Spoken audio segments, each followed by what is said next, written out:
Buenos días a todos, gracias por estar acompañándonos. Hoy estamos con el doctor Carlos Hernández Met. Vamos a dar esperamos que llegue el resto de la gente. Gracias.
Me ha dicho Julián que esperáramos 5 minutillos para empezar ahí 5.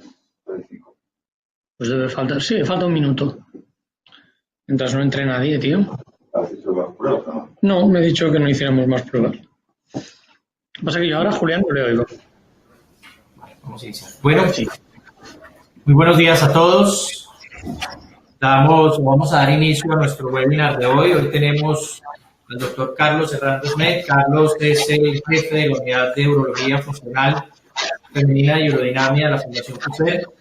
Carlos, a su vez, es el vocal de actividades científicas de la SINUC, de la Sociedad Iberoamericana de Neurourología y Uroginecología. Y Carlos es de aquellos profesores que te marcan el sentido de cómo abordar a los pacientes. Así que pues quiero dar la bienvenida a Carlos y darle las gracias de antemano por su colaboración. Hoy Carlos nos hablará acerca de las indicaciones de la cistectomía en pacientes con vejiga dolorosa o síndrome de vejiga dolorosa. Como sabemos, es un diagnóstico difícil de realizar en términos de su sintomatología. Es muy similar a la sintomatología de la vejiga hiperactiva y que muchas veces nos deja en términos de si estamos haciendo las cosas bien o no, por un lado.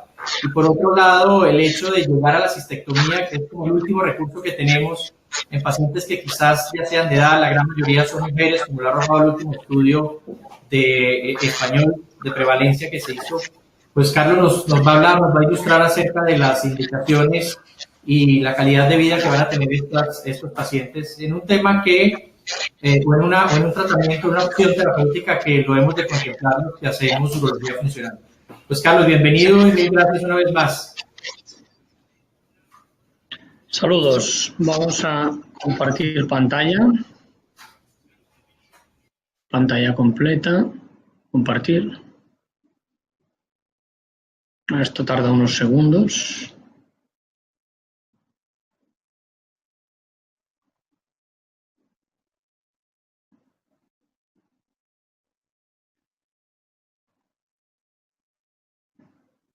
A ver si se ve la presentación. Sí, perfecto. ¿Se ve? Ok. Perfecto. Bien. Pues bueno, buenas tardes a los que están en la península y buenos días a todos los que estén en América. El tema que me encomendó Julián Azuero es un tema complejo, desde luego. ¿Cuándo indicar una cistectomía a un paciente que tiene una patología benigna, ¿no? Como es una vejiga dolorosa? Voy a intentar sistematizarlo lo mejor que pueda. Lo primero que hace uno cuando se plantea una revisión de algún aspecto es mirarse un poco cómo están las guidelines en la actualidad. Las guidelines europeas, como podéis ver en esta diapositiva, tienen unas recomendaciones ausentes para la cistectomía. Si nos miramos las guidelines norteamericanas, la verdad es que hay muchos más aspectos a comentar, ¿no? Yo he seleccionado unos cuantos que me han parecido más importantes. Fijaros, aquí por un lado nos dicen que nos planteemos la cistectomía solo en pacientes en los cuales ha fallado otro tratamiento y en los raros casos en los que la vejiga se encuentra en un estado final, en una vejiga fibrótica por el proceso inflamatorio.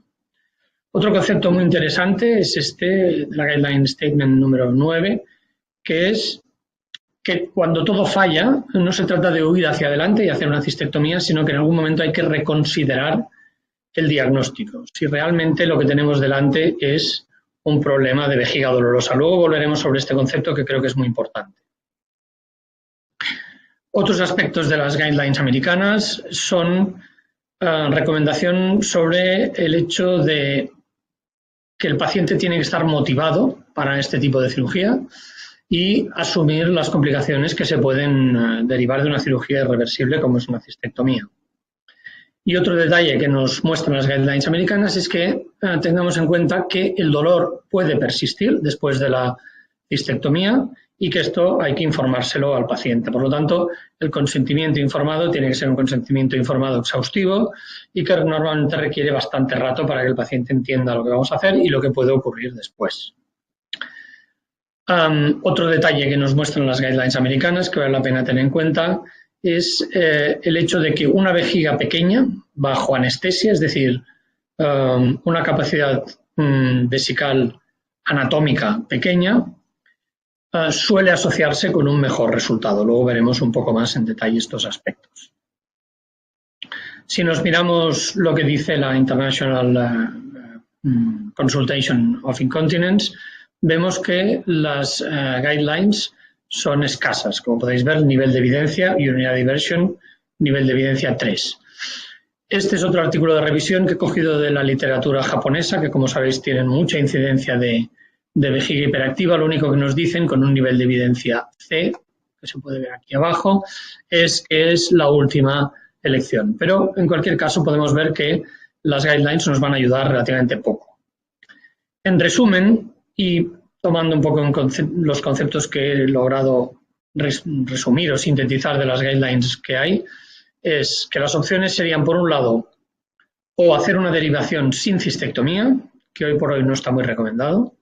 Parecería que la justificación de este tratamiento es que si no pasa orina por la vejiga no hay dolor, cosa que está muy cuestionado, porque de hecho hay pacientes que tienen derivaciones y que persisten con dolor, aunque la orina no llegue a su vejiga.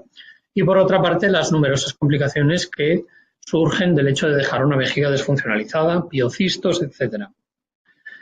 Otra recomendación de las guidelines es la posibilidad de hacer una cistectomía con derivación. Esto es un conducto ileal y no me voy a extender sobre el tema, porque sobre el conducto ileal todos los urólogos tenemos ya amplia experiencia y sabemos cuáles son sus virtudes y sus posibles complicaciones. Y la otra posibilidad, que es la que me voy a extender, es sobre la cistectomía sin derivación, que por lo tanto es una enterocistoplastia. La enterocistoplastia puede ser una cistectomía supratrigonal, es decir, conservamos solo trígono y cuello y se realiza la enterocistoplastia sobre este segmento de vejiga. Este tipo de derivación nos permite una mejor preservación de la continencia porque conservamos el cuello de la paciente, ¿no?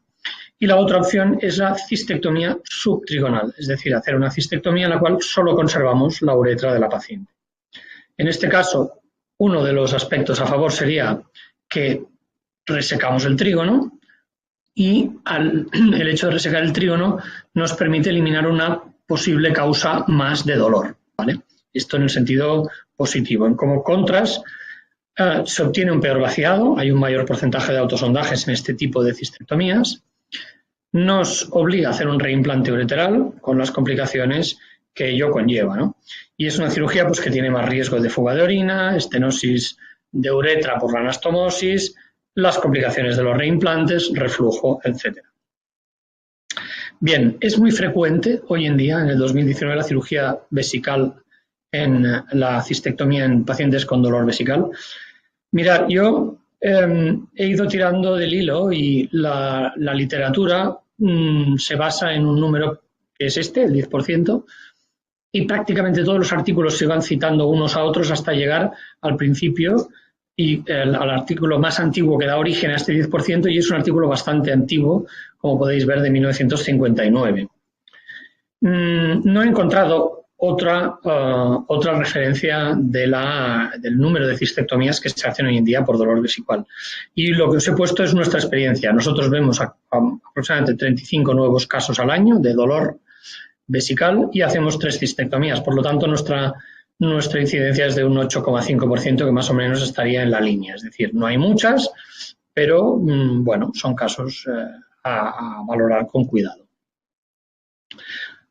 Os he puesto una serie de referencias que, como veréis, no son nada modernas. Esta es de 1998, es un grupo alemán. Y como también podréis ver, son grupos relativamente pequeños. Son estudios retrospectivos, 20 pacientes con seguimientos de todo tipo. En este caso, estos autores utilizan colon y utilizan 2 tipos de cistectomías. Y en ellas, las supratrigonales consiguen curar al 100% de los pacientes, si bien hay que mencionar que solo hay 6 casos. A destacar que en este grupo, en este trabajo de este grupo alemán, la capacidad vesical funcional de estas vejigas, es decir, la capacidad vesical ya sea por diario o por urodinamia, es de menos de 100 mililitros, y una vez anestesiado el paciente, la capacidad vesical es de menos de 250 en la mayoría de casos. En esta serie hay alrededor de un 10% que tienen úlcera de Hunner y la biopsia suele ser patológica. Este trabajo, como podéis ver, también bastante antiguo, 1989, poquitos casos, 19, retrospectivo, con un follow-up medio, solamente evalúan la cistectomía supratrigonal y tienen una tasa de resultados de un 84%, en los cuales 60 y tantos curaciones, 21 mejora. Aquí vemos que la capacidad vesical funcional de estos pacientes nuevamente es pequeña. Un 26% en esta serie tenían úlcera de Hunner y la biopsia es patológica, según esta serie, en la mayoría de sus casos. El grupo de Webster, utiliza un segmento de ileocolon en la mayoría de sus casos, como podéis ver aquí, y hacen hincapié en el hecho de que es muy importante dejar un mínimo segmento de vejiga de alrededor de 1 centímetro a la hora de hacer la cistectomía. La verdad es que cuando ves esta prueba de rayos, que se ve un poco mal, pero a mí me cuesta creer que esto sea 1 centímetro alrededor del trígono. Y este fue uno de los casos que les fue mal, como comentan en el artículo, porque hizo esta complicación que es un reloj de arena, que en ocasiones ocurre, ¿no?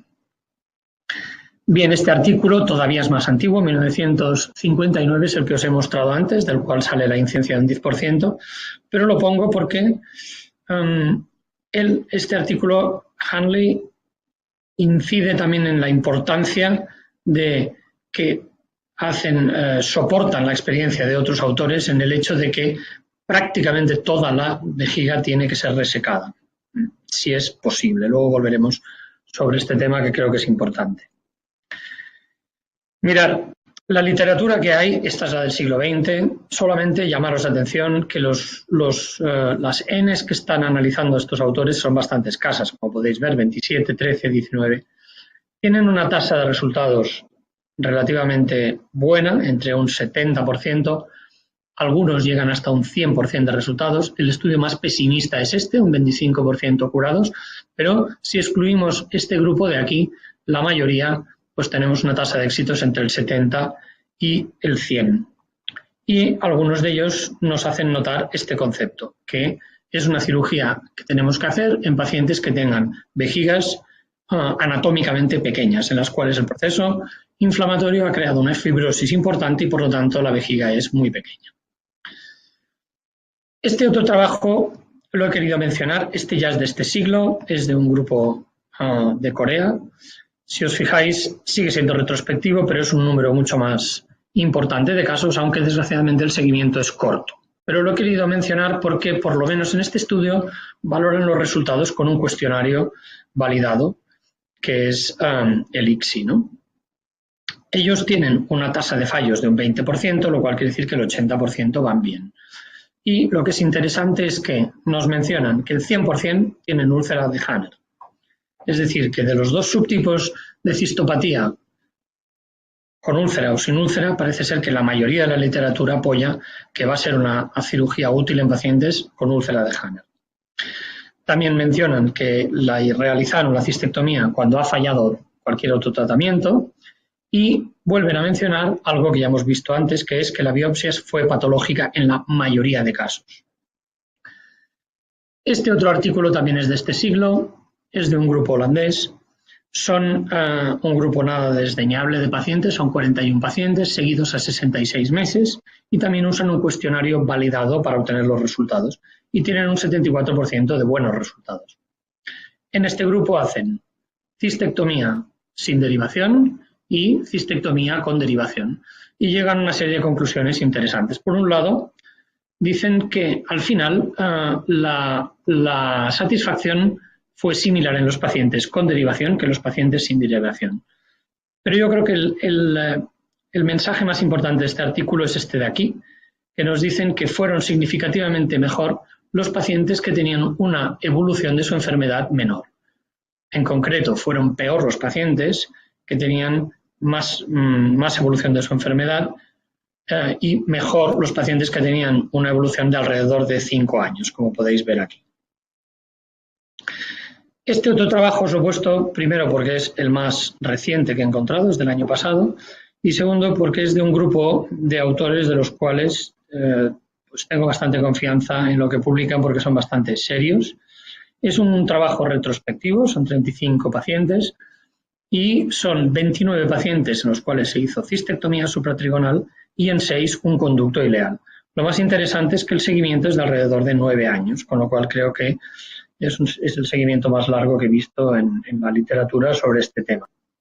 Interesante recalcar este concepto que acabamos de ver antes. Como media, estos pacientes tenían 6 años desde el inicio de los síntomas, como hemos visto en el artículo anterior. Parece ser que si el seguimiento pasa mucho más de los 6 años, el resultado es peor. Y en este caso, la gran mayoría de pacientes tenían úlcera de Hanner también. ¿Fue bien en todos los casos? Pues no, porque realmente la cistectomía En el dolor no va bien en todos los casos, pero fue bastante bien. En 9 pacientes, en un 9% no dio buen resultado, ya sea por persistencia en 2 casos y por recurrencia del dolor en un caso. Quizás la parte más interesante de este trabajo fue que se valoraron los resultados intentando evaluar cómo repercute esta cirugía en la calidad de vida del paciente. Tengamos en cuenta que es una cirugía agresiva, le hacemos una cistectomía a un paciente por una patología benigna, le resecamos prácticamente 30 centímetros de intestino y una de las cosas que queríamos validar cuando nos planteamos este trabajo fue si realmente, aparte de dolor o no dolor y la frecuencia urinaria, si realmente los pacientes evaluaban el resultado como una calidad de vida adecuada. Uno de los factores que se miró fue el cuestionario BPIC, que como sabéis es un cuestionario validado para dolor. Y el BPIC tiene 2 partes. Una es la valoración del dolor y la otra la escala analógica visual. En este sentido, nuestros pacientes fueron evaluados también con el cuestionario E5, el cuestionario de calidad de vida 5D. Y pudimos comparar nuestros resultados, 33,3%, con los que se obtienen en nuestra región. Nosotros vivimos en Cataluña y para los pacientes de Cataluña hay una escala de dolor de un 32,9%. Por lo tanto, después de operados, nuestros pacientes estaban prácticamente igual que la población estándar. En cuanto a la escala analógico-visual, nosotros obtuvimos una puntuación posoperatoria de 66. En la población general viene a ser de 68, algo así. Sin embargo, sí, esta es la población general, puntúan un poco más alto, pero si comparamos con la población general de más de 75 años, que es la muestra que nosotros tenemos, resulta que la puntuación es de 54, es decir, que nuestros pacientes están bastante mejor que la población general de Cataluña, que no tiene dolor. De manera que nos permite ser bastante optimistas en los resultados de calidad de vida. Por otra parte, también evaluamos la calidad de la vida sexual de estas pacientes. Observamos que un 62% de las pacientes vuelven a tener actividad sexual después de la cirugía. En este caso hay que tener en cuenta que de este 62% hay un porcentaje que reasumen su vida sexual aunque tienen algo de dolor en la dolor pélvico. Y otro grupo que después de la cirugía de cistectomía reanudan sus relaciones sexuales sin dolor. Yo creo que este aspecto es bastante importante en pacientes que están muy afectadas por esta patología pelviana. Vemos también que el grado de satisfacción con la cirugía de 0 a 10 pues fue como media de 8,8 y el 95% de las pacientes volverían a operarse nuevamente. Yo creo que esto es un dato que nos reafirma un poco sobre el hecho de que no estamos haciendo una cirugía muy desmedida en estas pacientes tan desesperadas. Otro aspecto que nos parece importante recalcar de la valoración de calidad de vida en estas pacientes fue que incluso las puntuaciones de depresión de nuestras pacientes eran similares a la población de referencia en Cataluña. Es decir, si la puntuación de la población de referencia no depresiva es de un 80%, en nuestro caso estábamos en un 81%, lo cual es pues, muy llamativo en pacientes que llevan una enfermedad crónica de por lo menos 6 años de evolución. No todos son beneficios, siempre tiene complicaciones, es una cistectomía, no es una cirugía sencilla. Si nos fijamos en este cuadro, vemos que la tasa de complicaciones es de un 43% aproximadamente, no es poco, de las cuales hay unas complicaciones precoces, que son estas que veis aquí, pero llamaros la atención que la mayoría son 1 y 2 de la clasificación de Clavien-Dindo. Hubo 3 pacientes con complicaciones precoces, hematomas pelvianos, infecciones de herida, una fístula urinaria, 4 infecciones de orina, ninguna de estas requirió reintervención.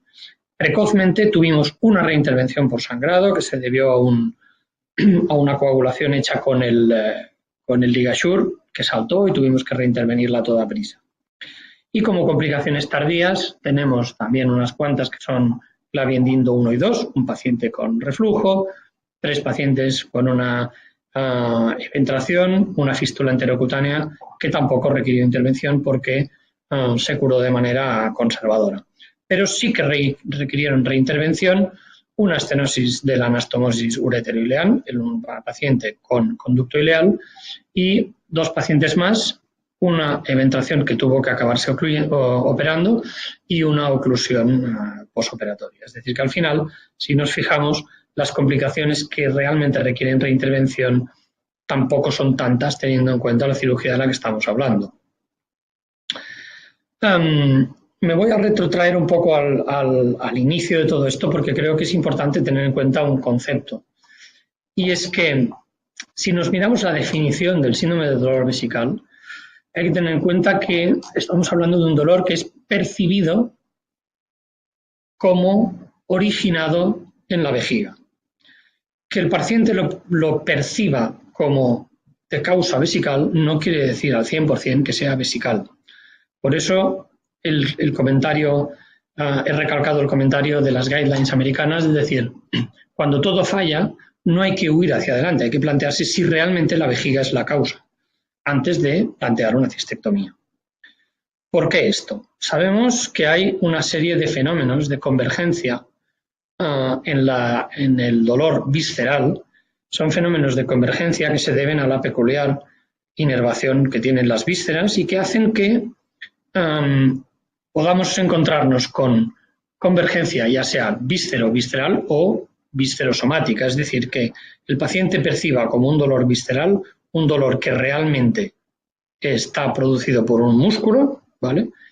Y que el paciente tenga, por ejemplo, una contractura perineal dolorosa, un síndrome miofascial, y interprete a nivel cortical que su dolor está originado por una víscera, ¿vale?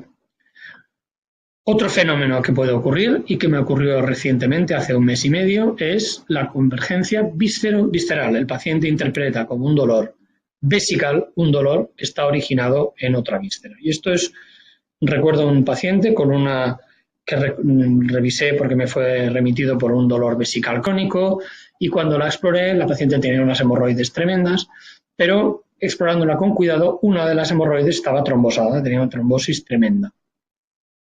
Antes de proceder a nada le recomendé que la valoraran su hemorroide trombosada y mejoró el dolor muchísimo, prácticamente desapareció. Por lo tanto, cualquier dolor generado en otra víscera o en otra área puede tener convergencia, ya sea víscero-visceral o víscerosomática. Por lo tanto, es muy importante en estas pacientes perder un buen rato, perder el rato que haga falta, hacer una exploración lo más delicada posible, intentando observar si realmente el dolor está causado por su vejiga o por su musculatura. Hay que perder un buen rato, es muy complicado, son pacientes con unos dolores tremendos, que solamente la exploración ya las pone en defensa, pero es muy importante que veamos si lo que desencadena su dolor es la movilización vesical, que se puede realizar a través del trígono, o es un dolor que se genera, pues pongamos por ejemplo, en toda la musculatura del suelo de la pelvis. No es sencillo, pero merece la pena perder un rato para estar absolutamente convencidos que el origen de su dolor es vesical. Bien, aquí solo quería mencionar 3 detalles que creo que son importantes de la cirugía, como son el tipo de enterocistoplastia. Nosotros utilizamos una enteroplastia tipo Studer, hacemos una U con el Studer, que la suturamos una vez, como se ve aquí, se está haciendo una sutura, luego la doblamos sobre sí mismos, esta es la segunda sutura que estamos realizando aquí, y dejamos, cuando llegamos al final de esta segunda sutura, de esta segunda destubularización, intentamos dejar un segmento sin cerrar en nuestra neovejiga que tenga aproximadamente el mismo tamaño que el parche que hemos dejado. Aquí este parche, como podéis ver, tenemos el cuello vesical. Este es el meato derecho de la paciente. Intentamos dejar como máximo 5 milímetros de vejiga a cada lado. Aquí, no sé si se ve en la foto, pero aquí está el meato del lado izquierdo. Es decir, que el segmento vesical que dejamos es mínimo, ¿vale? Aquí ya se está haciendo la anastomosis entre la neovejiga, que hemos cerrado ya parcialmente, es un Studer, y la verdad es que es una anastomosis relativamente sencilla porque las superficies son muy congruentes, el cierre que hemos hecho con el cierre de con el parche vesical, ¿no? Es muy importante que el parche sea pequeño, Y no lo digo yo, lo dice toda la literatura, como habéis visto hasta ahora. Bien, para finalizar, hacer hincapié en que en nuestra serie el 100% de los pacientes tenían una cistoscopia patológica, no todas con úlcera de Hanner, pero en todas la cistoscopia fue patológica. Si no tenían úlcera de Hanner, tenían glomerulaciones en todas las paredes vesicales. Y sí que es verdad que en nuestra serie el 100% de pacientes tenían un infiltrado inflamatorio crónico en las paredes de su vejiga. Sabemos que no toda la vejiga dolorosa tiene una biopsia positiva, pero nosotros por lo menos consideramos que antes de hacer una cirugía exerética, antes de hacer una cistectomía a un paciente, por lo menos le exigimos a nuestros criterios diagnósticos que tenga una cistoscopia positiva y una biopsia positiva para inflamación crónica. Tener en cuenta que dentro del manejo de la vejiga dolorosa hay que tener muy en cuenta que la severidad, pues bueno, ya conocemos que esta patología tiene un amplio abanico de severidad. Hay pacientes que la toleran mejor, lo toleran peor, pero cada paciente va a tener una vivencia respecto a la enfermedad muy diferente. Entonces, hay que perder todo el tiempo que haga falta para lograr transmitir al paciente nuestras inquietudes, ¿no? Mire, hemos hecho todos los tratamientos que tenemos disponibles, tratamientos orales, instilaciones, toxina botulínica, y usted sigue en una situación desesperada. Lo que le puedo proponer es esto, pero tenga usted en cuenta toda una serie de consideraciones que hay que hacerle a una paciente antes de hacerle una cirugía ciertamente mutilante por una patología benigna. Y esta es la última diapo. Os vuelvo a poner este estudio de Hanley de 1959 y nos hace una reflexión que yo creo que es muy importante. Dice, los resultados de esta cirugía, de la ileocistoplastia, están mediatizados por la extrema miseria en la cual viven estos pacientes, ¿no? Y cuando llegan a un hospital de referencia normalmente están muy, muy desesperados, ¿no? Y aunque la cirugía que hacemos está lejos de volver a fabricar una micción fisiológica, porque no deja de ser un pedazo de intestino pegado en su vejiga, si tenemos en cuenta lo mal que se encontraban estos pacientes, pues esta cirugía, que no es perfecta, pero hace que valga la pena en un porcentaje alto de pacientes, como hemos visto en los resultados que he mostrado de calidad de vida. Y muchas gracias.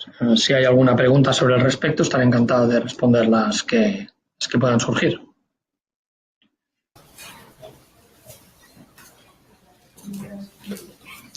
Perfecto, Carlos, pues te agradecemos mucho. Yo sí tengo varias preguntas. Primero, ¿puedes bajarle un pelín al volumen del ordenador, por favor?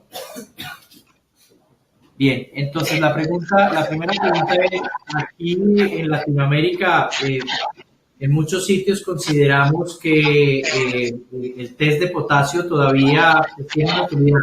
¿Qué opinión te merece a ti este test?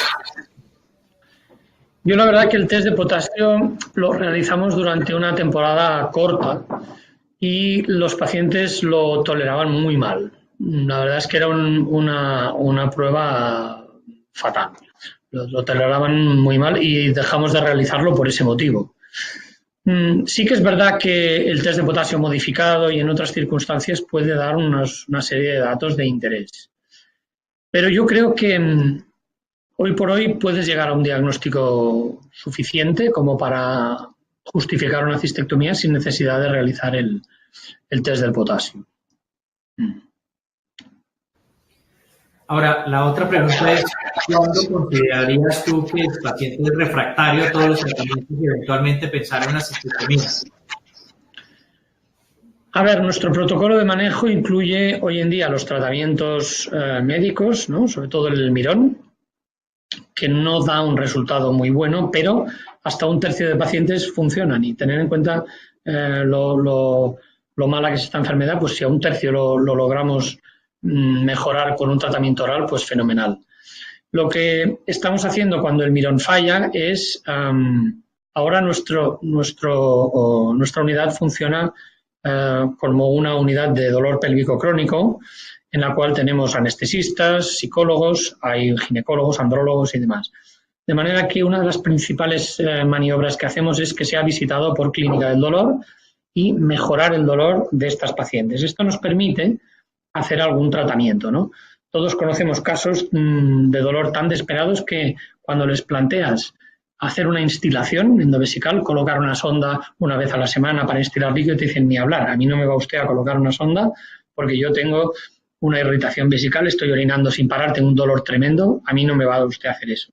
El hecho de poder contar con una clínica del dolor eficaz que les instaure una pauta de dolor efectiva nos permite tener una paciente más colaboradora, que se ve con más ánimos de pasar a hacer instilaciones, ¿no? Si las instilaciones no funcionan, una de las terapias que nos están funcionando muy bien es la toxina botulínica. La toxina botulínica nosotros la realizamos con 200 unidades que repartimos entre toda la vejiga, 100 unidades en el detrusol, pero instilamos 100 unidades más en el trígono. Diluimos estas 100 unidades en 2 mililitros y hacemos 4 pinchazos en el trígono. Con este protocolo, la verdad es que hemos recuperado muchas pacientes y tenemos un grupo de pacientes hasta un 30% sin dolor, dolor cero en la escala analógica visual, 0/10. ¿Cuánto dura? Pues no os lo puedo decir porque hay pacientes ahora en este grupo de tratamiento que llevan 4 años, hacen una instilación al año y van tirando bastante bien. Hay otras que no han respondido bien y han acabado en cistectomía. En nuestro protocolo, cuando hemos agotado las posibilidades de tratamiento oral, instilaciones endovesicales y toxina botulínica, les proponemos la cistectomía supratrigonal. Aquí realmente es muy importante la participación del paciente y perder un buen rato hablándole al paciente y a la familia de lo que va a consistir esto. Le vamos a usted a sacar la mayor parte de la vejiga, vamos a hacer una vejiga con un segmento de intestino. Es posible que esto le genere a usted pues, cierto desarreglo intestinal. Es posible que usted no vacíe al 100%. Antes de que yo le haga la cistectomía va a tener usted que hacer un aprendizaje, va a tener que aprender a hacer autosondaje intermitente, porque si luego, después de la ampliación, usted lo necesita, es importante que lo sepa hacer antes. En fin, requiere pues, una serie de pasos, ¿no? Realmente es delicado, es un tema delicado. O sea, ¿no consideras dentro de tu protocolo la neuromodulación? Bueno, esta pregunta es muy buena, Julián, porque nuestro protocolo incluye la neuromodulación, es decir, entre el Botox, entre la toxina botulínica y la cistectomía, hemos planteado neuromodulación a algún paciente. Y hemos hecho, me parece que son 8 implantes de TimeLead por dolor, pero desgraciadamente ninguno ha progresado al implante del neuromodulador definitivo, porque en ninguno la mejoría obtenida con el TimeLead ha sido suficiente como para justificar el implante del marcapaso. Sí que es verdad que hay otros grupos en los cuales la neuromodulación está funcionando bien para el dolor vesical, pero en el nuestro hasta el momento no. Okay. Una de las entidades o de las características de estos pacientes es que tienen una capacidad vesical disminuida y eso probablemente asociado con una hipoacomodación, con un trastorno de la acomodación vesical. ¿Cuál es el parámetro que ustedes utilizan para definir hipoacomodación? A ver, como tú dices muy bien, la capacidad vesical de estas pacientes, cuando uno les hace una cistometría en vivo, la capacidad vesical es mínima, la mayoría de ellas no llegan a 100. Pero la capacidad vesical en vivo la determina la sensibilidad.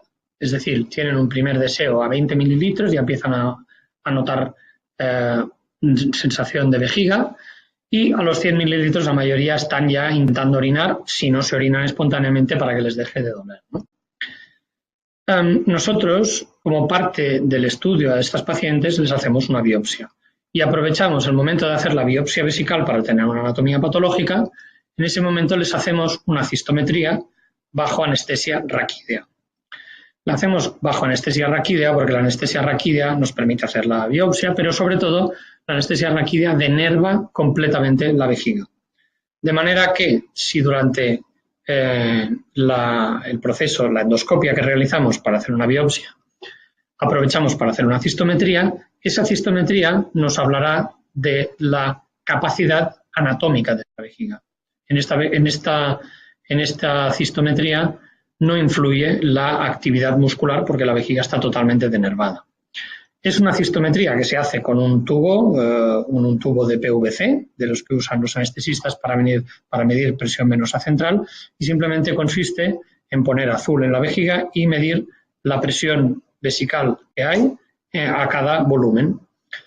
Mediante este mecanismo obtendremos una acomodación anatómica y que nos reflejará cuán rígida es esta vejiga. Cuando la enfermedad está muy evolucionada, el proceso inflamatorio crónico fabrica cicatrices. Es una vejiga cicatricial. Lo hemos visto porque la anatomía patológica nos habla constantemente de infiltrado inflamatorio crónico con áreas cicatriciales. Entonces, estas vejigas normalmente tienen una capacidad anatómica de alrededor de 200, 250. Las hay más grandes, pero en la línea de la literatura, en la mayor parte de casos, la cirugía irá bien cuando estemos tratando vejigas de pequeño tamaño, medido por cistometría anatómica. Sí. Carlos, buenos días. Acá en Colombia, una felicitación por la excelente conferencia y revisión del tema para nosotros en una patología en la cual rara vez tenemos que llegar a utilizar un procedimiento de derivación como puede llegar a ser una cistectomía, pero es un tema supremamente interesante. Mi pregunta sobre, digamos, el manejo previo a la cistectomía, más en el sentido de lo que mencionan las guías de práctica clínica, del uso de toxina botulínica como opción de tratamiento, pero en la práctica, cuando la utilizamos en el paciente con síndrome de dolor pélvico, el resultado, digamos, de control de dolor no es tan bueno. Existe una teoría por la cual puede funcionar la toxina, que es por el tema de la modulación de las aferencias, y esta puede ser la razón por la cual sirva, pero no es una respuesta clínica que es tan buena. La guía de la Sociedad Americana de Urología lo menciona como opción de tratamiento. Y algo que no mencionan, que de pronto no se ha tocado, es cómo les va a ustedes con neuromodulación. No es una indicación, digamos, aprobada de neuromodulación sacra, pero muchos grupos en Norteamérica y en Europa lo utilizan para síndrome de dolor pélvico, y hay reportes de resultados que, digamos, pueden ser interesantes y que pueden tener alguna efectividad en esta población para tener que retardar y llevar a un paciente eventualmente a un procedimiento potencialmente mórbido como puede ser una cistectomía.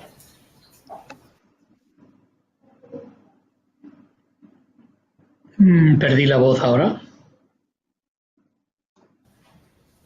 ¿Sí? ¿Nos oyes? Sí, lo último que he oído es que las guidelines americanas consideran la neuromodulación como una opción, pero a partir de ahí he perdido la voz. Creo que eso era al final, pero es básicamente eso, la neuromodulación considerada como una alternativa y sobre todo en la vía de manejo clínico de un paciente de estos antes de llegar a la cistectomía. ¿Qué opinión tienen ustedes? ¿Lo utilizan o no la contemplan como alternativa?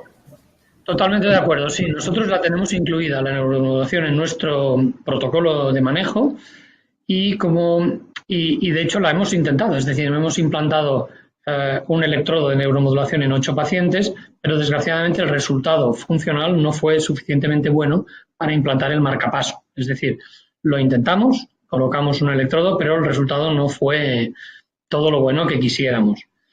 Por contra, nuestro resultado con toxina sí que ha sido bueno. La verdad es que, basándonos en lo que tú has comentado sobre las aferencias, fue cuando nos planteamos, y un poco basado en los estudios de Kuo, que la inyección trigonal pues tenía su justificación, ¿no? Porque de hecho el trígono pues, es la zona con mayor aferencia.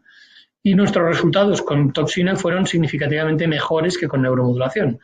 Por eso, aunque en nuestro protocolo está toxina botulínica y, ante el fallo, neuromodulación antes de hacer la cistectomía, hoy por hoy estamos haciendo más toxina que neuromodulación. De hecho, el grupo español de neuromodulación de raíces sacras nos planteamos hacer un estudio, ayudados por Medtronic, en el cual nos planteábamos hacer un implante bilateral, porque había algo de literatura en el cual parecía que el implante bilateral, el de estimular las dos raíces S3, podría ser más eficaz a la hora de controlar el dolor. Pero al final este proyecto pues, no contó con el apoyo de Medtronic, sale mucho más caro y no se llevó a cabo. Pero estoy de acuerdo contigo que la neuromodulación en algunas series y en algunos manos pues está dando un buen resultado para controlar el dolor antes de llegar a una cirugía como una cistectomía. Carlos, el hecho de hacer una cistectomía supratrigonal implica de alguna manera un nuevo mecanismo miccional para el paciente. ¿Te apoyas tú con el grupo de terapia, rehabilitación, biofeedback previo o después para este tipo de pacientes o no lo es necesario? A ver, es verdad que nosotros somos muy cautos, de manera que pensamos que antes de hacerle una enterocistoplastia nos conviene enseñarle al paciente a autosondarse. Es decir, que por si acaso luego va a necesitar sondarse, le enseñamos a hacer el sondaje primero. Y reconozco que es una actitud muy conservadora y quizás un poco pesimista, porque a la hora de la verdad solamente un 25% de las cistectomías están haciendo autosondaje. La mayoría son capaces de orinar por prensa. Han de aprender a orinar por prensa. Intentamos enseñarles primero a relajar el suelo de la pelvis, porque en ocasiones solamente relajando el suelo de la pelvis es suficiente para que hagan una micción. En otras ocasiones tienen que hacer una prensa importante. Sabemos que es difícil cuando haces una prensa porque la prensa abdominal normalmente conlleva la contracción del esfínter, pero yo diría que la mayoría de las pacientes con un aprendizaje mínimo son capaces de orinar sin necesidad de autosondajes.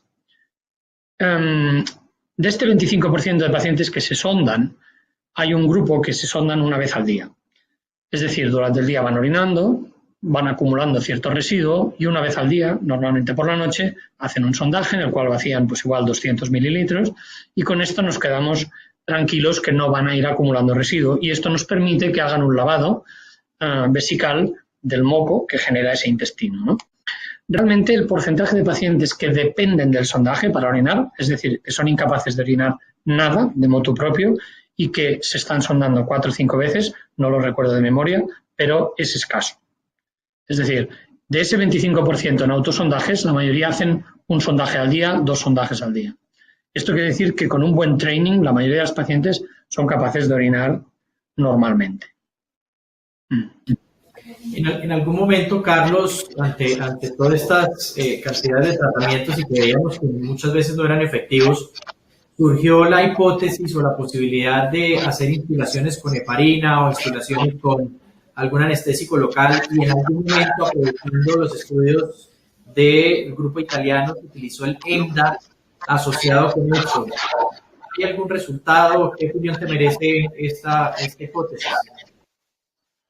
Hombre, el EMDA, la verdad es que, como tú dices, sí, hay artículos prometedores y la verdad es que sería una cosa interesante. Nosotros no disponemos de EMDA, pero las instilaciones que nosotros realizamos básicamente siguen 3 pasos hoy por hoy. Primero el dimetilsulfóxido, luego el cististat, el hialurónico y luego una combinación de condroitin y de glucosamínglicanos, ¿no? Y con estos 3 steps yo creo al final me da la sensación de que es difícil que un paciente que no responda al dimetilsulfóxido vaya a responder a alguna de las otras instilaciones. Normalmente lo intentamos porque es un tratamiento conservador y hay un porcentaje de pacientes que van bien, pero intentamos estas 3 por decir, bueno, hemos probado todas las instilaciones que tenemos a nuestra disposición, ¿no? Pero sí que es verdad que hay algunas evidencias en la literatura que dicen que la instilación no acaba de ser un parche, digámoslo así. De hecho, el turnover de glucosamínglicanos que tiene la vejiga es de aproximadamente 48 horas. Es decir, las células umbrella del urotelio fabrican glucosamínglicanos con un turnover de 48 horas. Por lo tanto, hacer una instilación semanal difícilmente va a ser una buena solución para estas pacientes, ¿no? Es decir que, bien, la instilación funciona, sí, es una evidencia y tenemos pacientes en las cuales van bien, pero hay otro grupo de pacientes en los cuales pruebas todo tipo de instilaciones, dimetilsulfóxido, hialurónico, condroitin, todo, y desgraciadamente acaban funcionando mal, ¿no? Y este tipo de pacientes pues acaban escapando a la terapia local. Pues Carlos, una vez más te agradecemos esa exposición que has hecho y desde Colombia te enviamos un abrazo muy grande y de nuevo mil gracias, una feliz semana para ti. Fenómeno, Julián, muchas gracias. Adiós. Adiós, feliz día, hasta luego. No. Dejar de compartir. Porque